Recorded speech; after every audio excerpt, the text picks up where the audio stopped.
Durante a Segunda Guerra Mundial, oficiais americanos e franceses pressionaram pela Operação Dragoon para avançar. A ideia era que as forças aliadas invadissem o sul da França em conjunto com a Operação Overlord, os famosos desembarques do dia D na Normandia. No entanto, a falta de recursos levou ao cancelamento da Operação Dragoon, e não foi até agosto que o plano finalmente foi implementado. Embora a Operação Dragoon tenha sido alvo de críticas e controvérsias ao longo dos anos, incluindo a oposição do primeiro-ministro britânico Winston Churchill, muitos historiadores argumentam que esta campanha menos conhecida ajudou a garantir a queda do Terceiro Reich. Vamos nos aprofundar nas estratégias e táticas da Operação Dragoon. Bem-vindo às Guerras do Mundo. A ideia de invadir o sul da França surgiu pela primeira vez em 1942, quando foi proposta pelo general George Marshall, o chefe do Estado-Maior do Exército dos Estados Unidos da América, Joseph Stalin, da União Soviética, e o presidente dos Estados Unidos da América, Franklin D. Roosevelt, apoiavam o plano que, se executado junto com o dia D na Normandia, em junho de 1944, deixaria as tropas alemãs presas entre duas grandes operações das forças aliadas. Durante as etapas iniciais de planejamento, a invasão da Normandia era conhecida como Operação Martelo, e para complementar isso, a invasão do sul da França foi apelidada de Operação Bigorna. No entanto, seus nomes foram posteriormente alterados para Operação Overlord e Operação Dragoon. Desde o início, porém, a Operação Dragoon teve seus críticos, mais notavelmente o primeiro-ministro britânico Winston Churchill. Churchill argumentou que os recursos do plano seriam mais bem utilizados nas operações aliadas na Itália e pressionou pela invasão dos Balcãs ricos em petróleo. Ele afirmou que, se as forças aliadas fizessem isso, poderiam alcançar várias coisas de uma vez, incluindo negar à Alemanha o petróleo, obstruir o avanço das tropas soviéticas e colocar as forças aliadas em uma posição melhor para negociar na Europa após o fim da guerra. Além disso, conforme a batalha avançava, Churchill passou a considerar a invasão pelo sul dispensável. Ele acreditava que era apenas uma questão de tempo até que o Terceiro Reich se desmoronasse nas mãos das tropas aliadas, e ele ficou preocupado que os soviéticos avançassem para países como Polônia e Romênia. Ele argumentou que, mesmo com a queda dos nazistas, os soviéticos apenas substituiriam a tirania de Hitler pela própria. Por todas as contas, Churchill tinha um relacionamento tenso com os soviéticos. Em suas memórias da Segunda Guerra Mundial, ele denunciou abertamente Stalin, criticando ele e a falha de seu governo em ver a invasão nazista da União Soviética no verão de 1941. Ele descreveria mais tarde Stalin e seu governo como simplórios. O plano inicial da Operação Dragoon era que ela ocorresse ao mesmo tempo que a Operação Overlord, que estava planejada para começar em 6 de junho de 1944, começando com os desembarques na Normandia. No entanto, um problema no plano logo surgiu quando a liderança percebeu que não havia homens e recursos militares suficientes para realizar 2 desembarques simultâneos. A própria Operação Overlord havia sido recentemente estendida, utilizando uma frente de 5 divisões, que por sua vez exigia mais LSTs, ou navios de desembarque de tanques, equipamento que era necessário para a Operação Dragoon. Outro problema que fez os oficiais repensarem sua estratégia foi a recente Batalha de Anzio, uma campanha que começou em janeiro de 1944 e levou ao desastre quando o major-general John P. Lucas, do Exército dos Estados Unidos da América, falhou em agir sobre o elemento de surpresa, permitindo que as forças alemãs se posicionassem para realizar uma retaliação. As tropas aliadas foram presas em uma bacia pantanosa sob fogo constante de artilharia inimiga. Apesar de Roma ter sido finalmente assegurada, a batalha, com duração de quase 6 meses, resultou em 34 mil baixas americanas e britânicas. A liderança aliada concordou em adiar a Operação Dragoon como resultado desses contratempos, mas o plano ressurgiu mais uma vez após o sucesso dos desembarques na Normandia, bem como a descoberta de que os portos na Normandia não eram suficientemente grandes para fornecer recursos às tropas aliadas. Os portos Mulberry, portos previamente construídos próximos ao local de desembarque na Normandia, foram destruídos após um período de mau tempo, enquanto o porto de Cherbourg, também na Normandia, foi demolido pelos alemães para impedir o uso pelos aliados. Isso significava que os aliados precisavam urgentemente assegurar um porto para o sucesso da Operação Overlord. Apesar de Winston Churchill ainda não estar de acordo com o plano, a operação foi autorizada pelos chefes combinados de Estado-Maior dos Aliados em 14 de julho. Foi renomeada de Operação Bigorna para Operação Dragoon em 1º de agosto e programada para ser lançada em 15 de agosto. 2 semanas antes de começar, Churchill sugeriu que a localização da Operação Dragoon deveria ser mudada para a costa francesa da Bretanha, Alemanha, mas sua ideia foi rejeitada e o presidente Roosevelt e Dwight Eisenhower, o comandante supremo das forças expedicionárias aliadas, ambos optaram por manter o plano como estava. Não apenas Marsella, no sul da França, era um local ideal para estabelecer um porto para suas tropas, mas a liderança também estava ciente de que mais de 100.000 soldados alemães estavam ocupando a área. As forças aliadas não conseguiram romper e não havia tropas suficientes para proteger adequadamente e combater os alemães. Portanto, enviar mais soldados para o sul da França ajudaria a resolver vários problemas. Com os portos abertos, os líderes aliados puderam enviar reforços facilmente. Outros objetivos da operação incluíam forçar as tropas inimigas a sair do país e voltar para a fronteira da Alemanha, e utilizar soldados franceses para isso, a fim de aumentar o moral e empoderar a nação, já que, até agora, os franceses tiveram pouco a ver com seu próprio alívio. Foi decidido que a Operação Dragoon desembarcaria tropas na costa de Var, a leste de Toulon, outra cidade com um porto estratégico. Aprendendo com encontros anteriores, como a Batalha de Anzio e os desembarques na Normandia, os planejadores escolheram um local de desembarque sem terreno elevado, controlado pelos alemães, decidindo que o melhor seria isolar o campo de batalha, destruindo pontes-chave, dificultando os esforços de suprimento e reforço alemães. Para auxiliar as forças aliadas, também foi decidido que as tropas deveriam rapidamente capturar o terreno elevado com vista para as praias. A Operação Dragoon foi um esquema grandioso. As forças americanas, lideradas pelo Major-General Lucian Truscott, deveriam chegar primeiro e garantir uma cabeça de praia nas primeiras 24 horas. Unidades de comando francesas, americanas e canadenses ajudariam a proteger a área, e entre 50.000 e 60.000 tropas e 6.500 veículos seriam posteriormente enviados. Em seguida, várias unidades seriam lançadas perto de Draguignan e Lemuys, que seriam capturadas para evitar que caíssem nas mãos dos alemães e possibilitar um contra-ataque. Em seguida, as tropas americanas avançariam para o norte, tomando Lyon e Dijon, onde encontrariam os aliados no norte da França. Em seguida, as tropas francesas desembarcariam e tomariam os portos de Marsella e Toulon. Para auxiliar nos preparativos da invasão, o exército americano solicitou ao público fotos pré-guerra das praias da Riviera.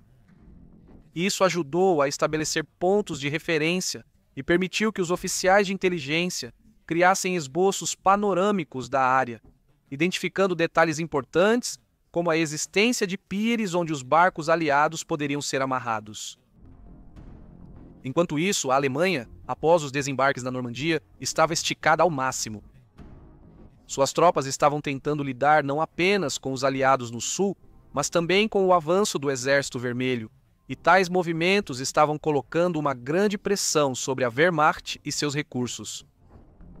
Eles aguardavam um segundo ataque no Mediterrâneo, e o 19º o exército alemão, comandado pelo general Friedrich Wieser, ficou encarregado de proteger a Provença, região sudeste da França, onde se localizam Marsella e Toulon.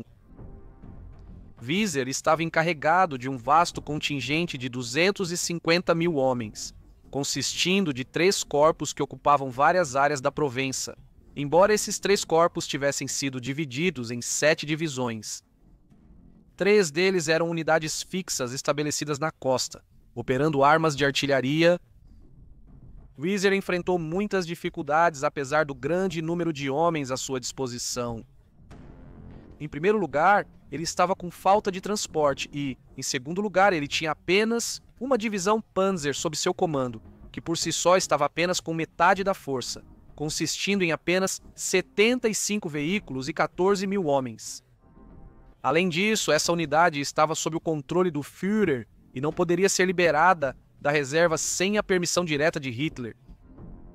Para piorar, muitas das tropas de Wieser eram prisioneiros de guerra russos e poloneses recrutados, inexperientes e com pouco domínio do alemão, tornando difícil designá-los para tarefas como a guarda, pois não conseguiam pronunciar corretamente as senhas usadas pelos alemães. Havia também voluntários da Europa Oriental, principalmente soviéticos, muitos mal equipados para a batalha, usando armas antiquadas de vários países europeus. Pior ainda era a escassez de apoio aéreo e naval. Cerca de 186 aviões, 28 barcos torpedeiros, 9 submarinos, 5 destroyers e 15 barcos de patrulha poderiam ser utilizados. Mas a inteligência alemã sugeriu que as forças aliadas estavam equipadas com números muito superiores, cerca de 300 mil homens, 2 mil aviões e várias centenas de navios. O que Wieser tinha era insuficiente. Apesar disso, ele precisou se virar. Os alemães da Provence contavam com 106 armas de artilharia costeira e a engenharia alemã astuta, que veria a construção de casamatas, paredes antitanque, armadilhas para tanques, campos minados e armamento pesado camuflado. Embora as esperanças não fossem altas, Wieser procurou tirar o melhor de uma situação ruim. Ele planejou inicialmente resistir à invasão aliada e causar o máximo de danos que pudesse, antes de orquestrar uma lenta retirada para o norte. Mas essa ideia logo seria frustrada, pois Hitler ordenou que nenhuma tropa se retirasse do sul da França.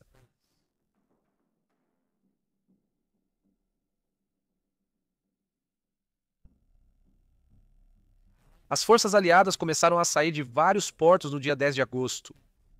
A Wehrmacht descobriu os movimentos dos navios através de mensagens de rádio decifradas. Embora não houvesse indicação do destino, Wieser presumiu que eles estavam indo para o sul da França. Ele logo foi provado certo quando os navios aliados surgiram na Riviera, atacando bases aéreas e outras estruturas alemãs na tentativa de encurralá-los. 880 navios e embarcações de desembarque participaram do assalto, bem como 5 mil aviões. O primeiro era composto por vários couraçados antiquados, mas robustos, que eram mais lentos que os navios modernos, porém podiam desferir golpes fortes contra o inimigo e seus edifícios. Enquanto isso, Wieser solicitou a Hitler permissão para trazer a 11ª Divisão Panzer, mas a resposta só veio em 13 de agosto, quando ele ordenou resistência por todos os meios, poucos dias antes do desembarque da Operação Dragoon. A divisão Panzer foi carregada em trens para seguir para o leste no dia seguinte, mas ataques aéreos dos aliados forçaram os alemães a abandonar a ideia de viajar de trem e seguir pelas estradas. Além de atacar os trilhos de trem, as forças aliadas também visaram pontes e a rede de comunicação dos alemães, na esperança de interromper suas operações. Nas primeiras horas de 15 de agosto, cerca de 396 transportadores de tropas partiram de aeródromos ao redor de Roma, rumo ao sul da França, prontos para lançar mais de 5 mil paraquedistas da primeira força-tarefa aerotransportada para seus destinos designados. Mas além disso, numa tentativa de confundir as forças alemãs, cerca de 300 bonecos vestidos como paraquedistas americanos também foram lançados em vários campos de batalha vazios. Eles foram equipados com explosivos e faziam barulhos altos ao impacto. Os bonecos alarmavam as tropas alemãs que fugiam preocupadas. A tática de desviar a atenção dos verdadeiros paraquedistas foi um grande sucesso e vitória para os aliados. Para os alemães, porém, foi um constrangimento total. A Rádio Berlim teria declarado no dia seguinte que tal trama, citação, só poderia ter sido concebida pelo tipo mais baixo e sinistro de mente anglo-saxônica, fim da citação.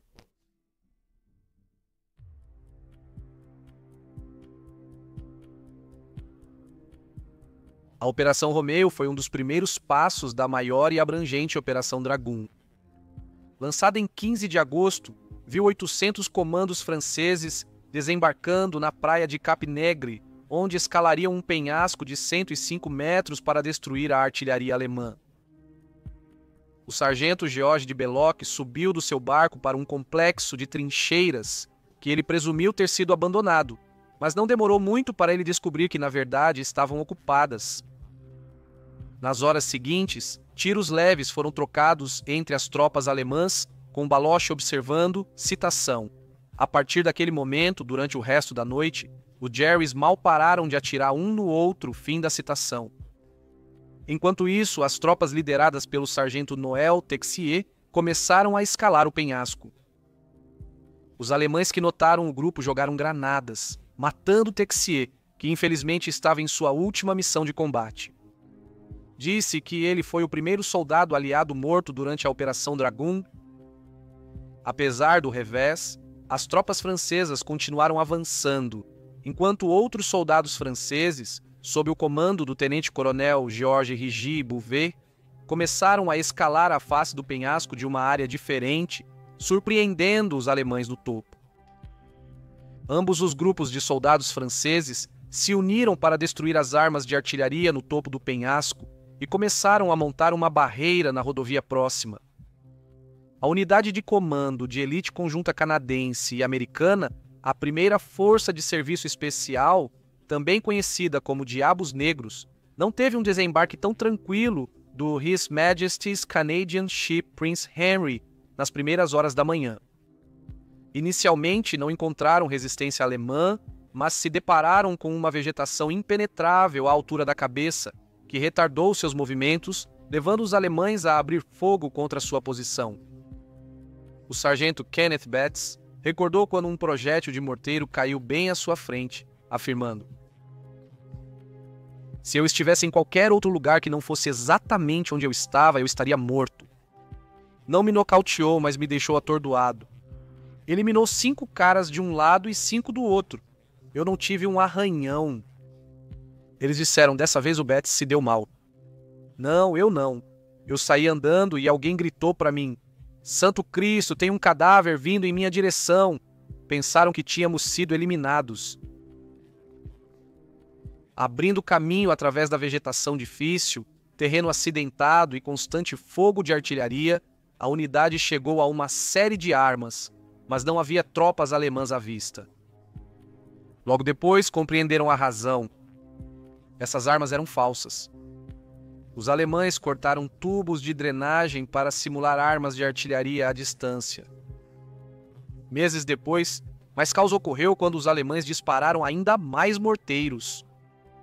200 soldados alemães estavam escondidos em uma caverna próxima, e os Black Devils foram atrás deles, com o apoio dos disparos do HMS Lookout. As tropas aliadas, usando poderosas armas antitanque, atiraram contra a caverna, resultando na rápida rendição alemã. A unidade mais tarde encontraria mais de 50 soldados alemães resistindo em um forte de pedra e procurou prendê-los, mas o fogo naval não conseguiu penetrar o edifício.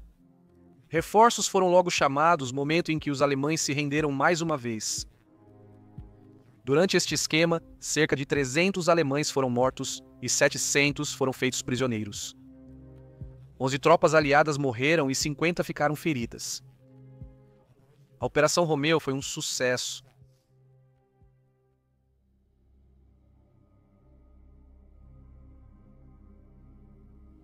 Mais atividades aconteceram na Praia Delta e perto da comuna de Lemuy, quando tropas, incluindo as da 45ª Divisão de Infantaria, uma unidade dos Estados Unidos da América, desembarcaram na praia por volta das 4h30 da manhã.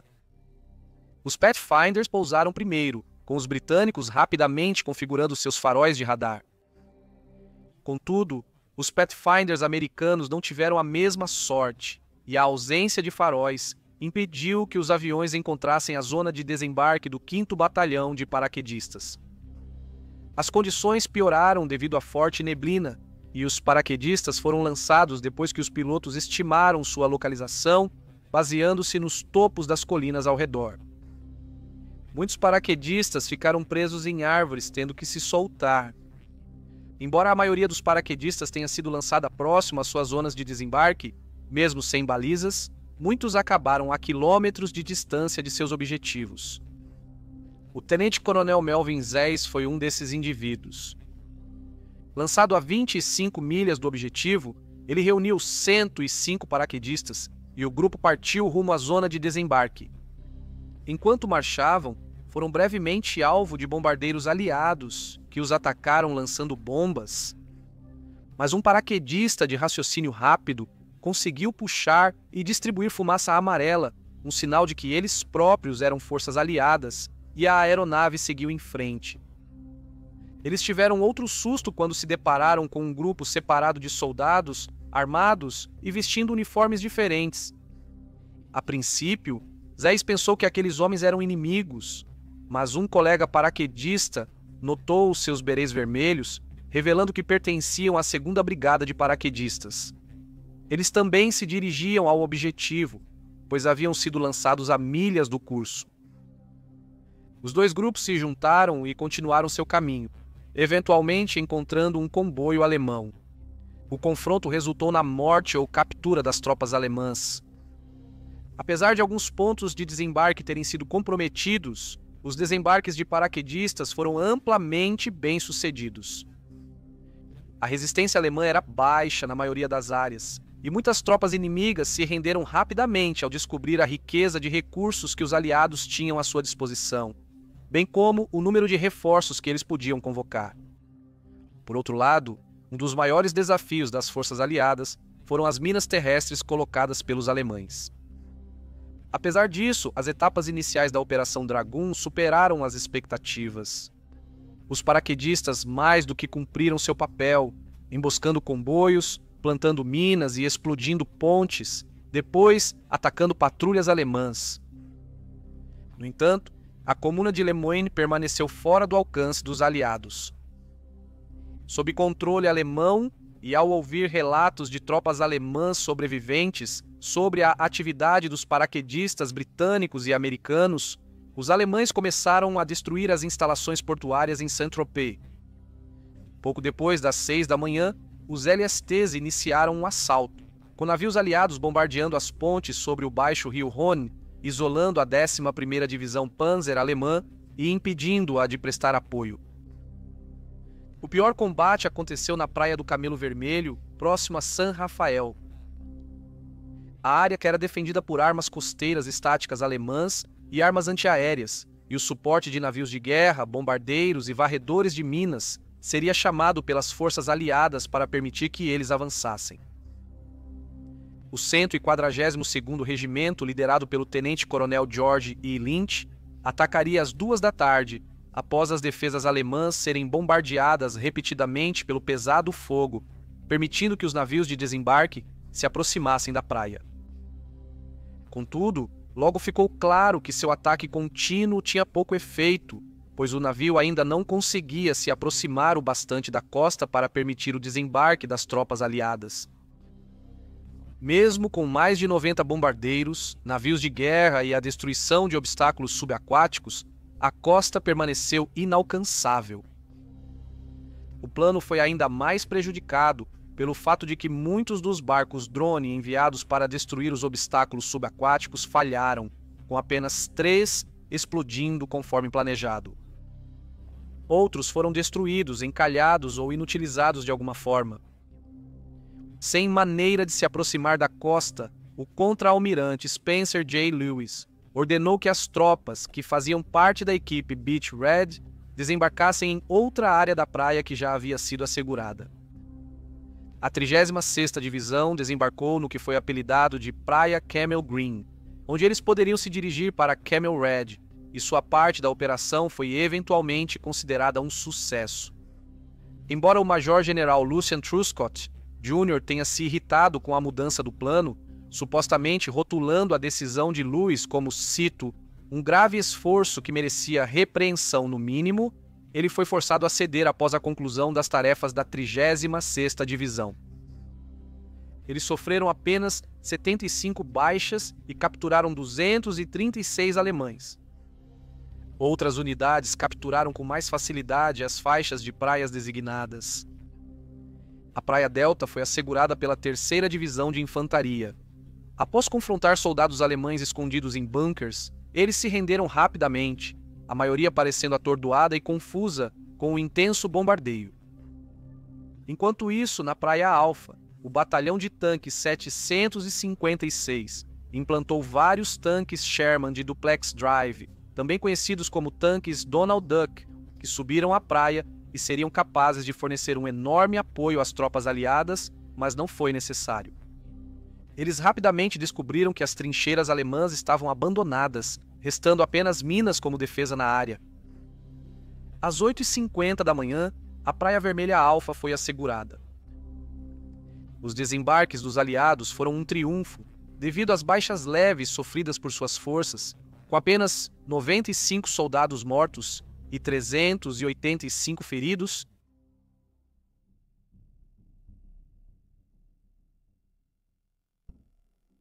Do lado dos alemães, eles vinham lutando para resistir. As linhas de comunicação cortadas causaram confusão entre as tropas terrestres, pois os comandantes de campo não conseguiam contato com o quartel-general. Isolados, esses comandantes tiveram que planejar e decidir sem o suporte dos superiores. Wieser decidiu tentar repelir as forças aliadas na região de Lemoux e San Rafael. Ele ordenou ao comandante da 189ª Divisão de Infantaria que organizasse um contra-ataque nas cabeças de praia próximas. Apesar da formação de um grupo, ele não conseguiu agir devido à forte resistência das forças francesas do interior. Um grupo de combatentes da resistência reforçado por tropas britânicas. A grande unidade alemã ad hoc conseguiu responder apenas no dia seguinte, em 16 de agosto, e foi dividida em duas para isso. Alguns homens foram enviados para Draguignan para aliviar o quartel-general do Corpo de Exército, enquanto outros seguiram para Lemoix e a cabeça de praia aliada. Porém, nesse momento, as forças aliadas estavam mobilizadas e preparadas para revidar, e os alemães começaram a recuar durante a noite. Nessa época, a Wehrmacht surgiu em San Rafael, enfrentando brevemente as forças aliadas que tentavam controlar a cidade. A luta durou menos de um dia. Os contra-ataques alemães foram derrotados e San Rafael foi assegurada. As forças alemãs começavam a vacilar diante dos constantes reforços, suprimentos e equipamentos dos aliados.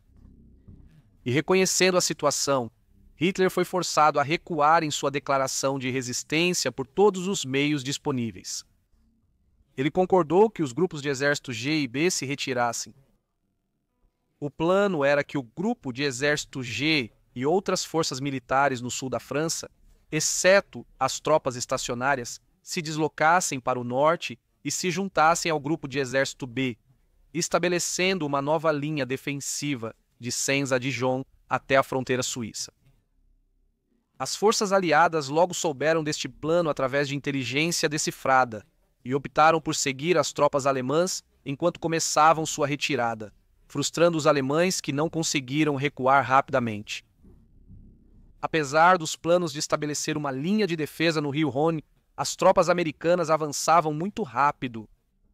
As comunas de Barjol e Brignoles foram logo capturadas pelas forças aliadas e previa-se que nos dias seguintes eles assumiriam o controle de Toulon e Marsella, cortando com sucesso as tropas alemãs no processo. Enquanto isso, outros soldados aliados avançavam rumo a Draguignan. Em 18 de agosto, cercaram a sede do Corpo de Reserva do Exército, capturando seu comandante Ferdinand Neulung e, em seguida, o restante da cidade. Johannes Blaskowitz, comandante do Grupo de Exército G, decidiu sacrificar a divisão de infantaria 242 da Wehrmacht em Toulon e sua divisão de infantaria 244 em Marsella para permitir que seus homens no Grupo de Exército G recuassem.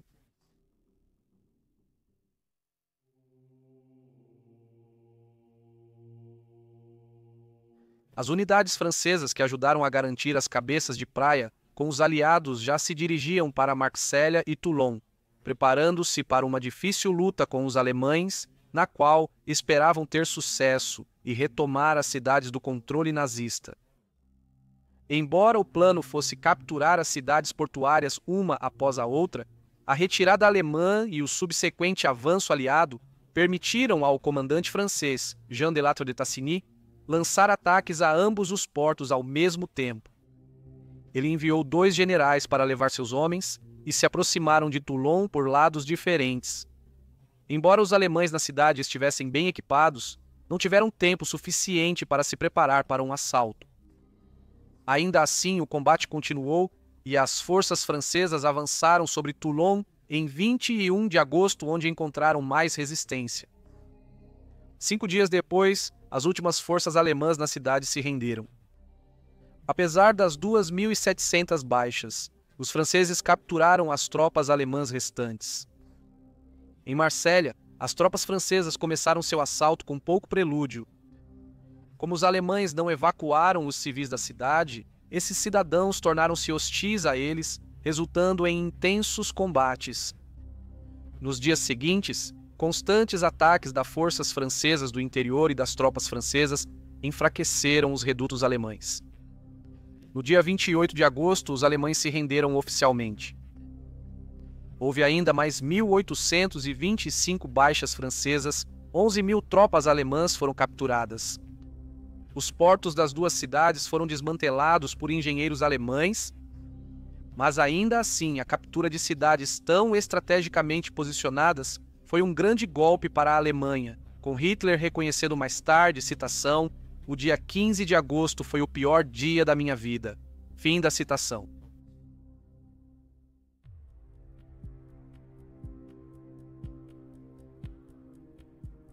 Em 21 de agosto, a Força-Tarefa Butler, nome dado a um destacamento separado mobilizado que consistia em tanques aliados, destruidores de tanques e infantaria mecanizada, foi notada ocupando as colinas ao norte da cidade de Mont-Lemar.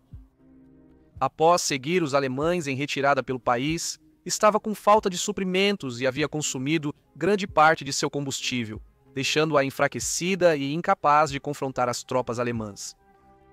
Mesmo assim, a força atacou as tropas alemãs em retirada enquanto esperava por reforços. Acompanhada pelas forças francesas do interior, sua presença e ameaça surpreenderam a liderança alemã, que decidiu chamar a 11ª Divisão Panzer para ajudar.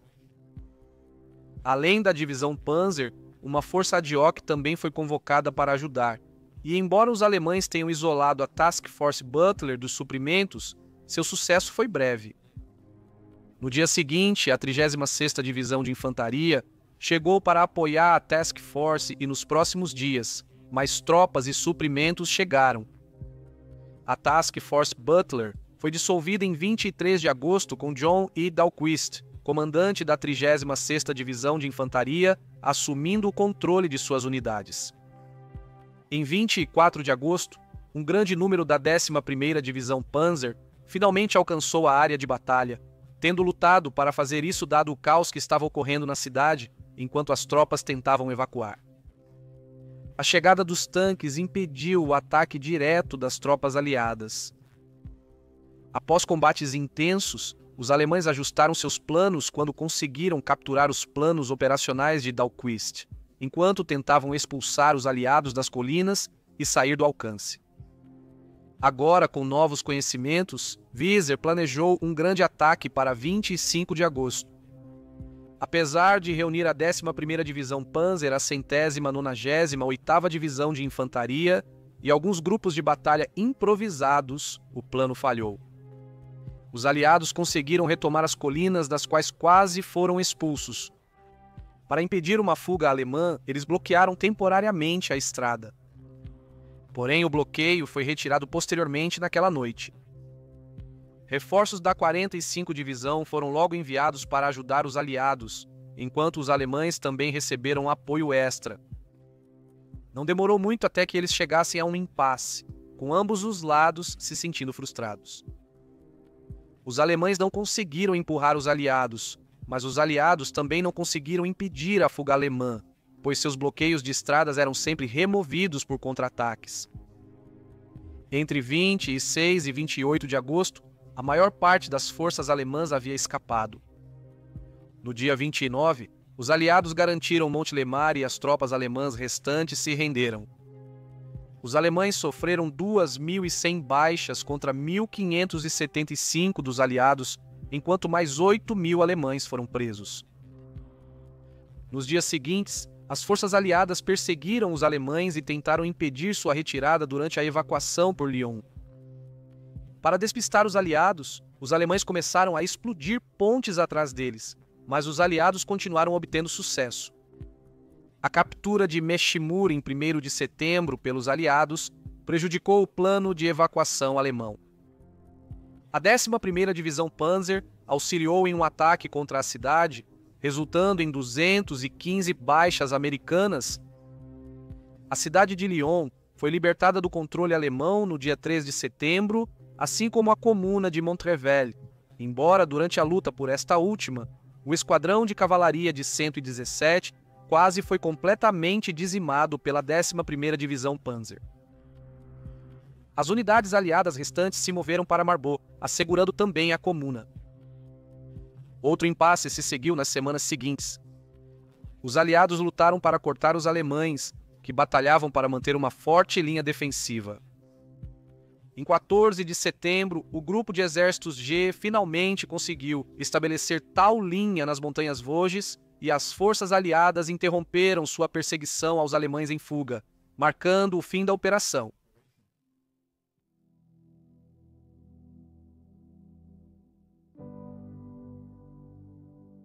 Mais de 3.000 tropas americanas foram mortas ou desapareceram durante a Operação Dragoon e outras 4.500 ficaram feridas.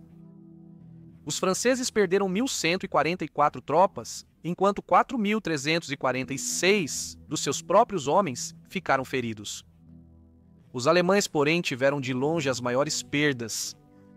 Eles perderam 100.000 tropas, como prisioneiros de guerra cerca de 1/3 de suas tropas no sul da França. O esquema permitiu que os aliados libertassem a maior parte do sul da França em poucas semanas, impactando substancialmente as forças alemãs, sendo visto como um grande sucesso. A falha da Operação Dragoon foi sua posterior incapacidade de cortar o grupo de exércitos G, que conseguiu percorrer uma distância de mais de 500 milhas e escapar praticamente intacto. Esse erro é atribuído em grande parte à falta de combustível. Os planejadores da Operação Dragoon não previram a velocidade do avanço das forças aliadas pelo país, estando despreparados para a tarefa. Ainda assim, um grande objetivo da operação era libertar tanto Toulon quanto Marsella, para que seus portos pudessem ser utilizados, e isso foi algo que foi alcançado. Após o fim da campanha, tanto as ferrovias quanto os portos foram reativados, permitindo que suprimentos fossem trazidos para o país. Em outubro de 1944, mais de 500.000 toneladas de suprimentos foram descarregadas, cerca de 1/3 da carga aliada enviada para a frente ocidental. Houve implicações políticas que foram sentidas em toda a França como resultado da campanha. Incluindo apenas 2 dias após o desembarque no sul do país, membros da agência de inteligência, o serviço de segurança, invadiram prédios do governo francês e moveram muitas figuras proeminentes, primeiro para Belfort, no Nordeste, e depois para o sul da Alemanha. Winston Churchill manteve sua posição de que a operação não havia sido uma causa válida, alegando que o plano os impediu de libertar a Europa Oriental. Vários soldados altamente condecorados e jornalistas concordavam parcialmente com seu sentimento, argumentando que tais suprimentos deveriam ter sido usados para reforçar a frente italiana ou ajudar aqueles que desembarcaram na França na Operação Overlord. Além disso, foi dito que, porque as forças aliadas pararam na França no final da campanha, Stalin foi capaz de perseguir e empregar estratégias mais ofensivas, permitindo-lhe chegar a Berlim antes das tropas britânicas e americanas, bem como ocupar os Balcãs. Hoje, a Operação Dragoon é frequentemente referida como o outro dia D. Apesar de menos conhecida que a Operação Overlord, é considerada por muitos historiadores, políticos e militares como crucial para libertar a frente ocidental e possibilitar a queda do Terceiro Reich.